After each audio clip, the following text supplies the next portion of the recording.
దేశంలో వృద్ధికి ఉత్తేజం కల్పించడం కోసం రెపో రేటు కోత ప్రయోజనాన్ని కస్టమర్లకు అందించాలని reserve bank government Sanjay Malhotra బ్యాంకులకు సూచించారు. మంగళవారం ఆయన ప్రైవేట్ ప్రభుత్వ రంగ బ్యాంకుల ఎండి, సిఇఓలతో సమావేశమైన సందర్భంగా ఈ విజ్ఞప్తి చేశారు. ఈ ఏడాది ఫిబ్రవరి నుంచి పలు విడతల్లో రెపో రేటును ఆర్బీఐ 1.25 మేరకు తగ్గించింది. దాంతో ప్రస్తుతం రెపో రేటు 5.25% దిగి వచ్చింది.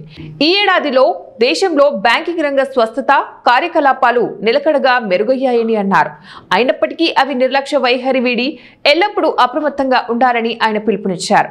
రెపో కోతతో పాటు టెక్నాలజీని విస్తృతంగా వినియోగించడం ద్వారా మధ్యంతర వ్యయాలను తగ్గించి సామర్థ్యాలను పెంచుకోవడం, సుస్థిర వృద్ధికి మద్దతు ఇవ్వడం సాధ్యపడుతుందని ఆయన పేర్కొన్నారు.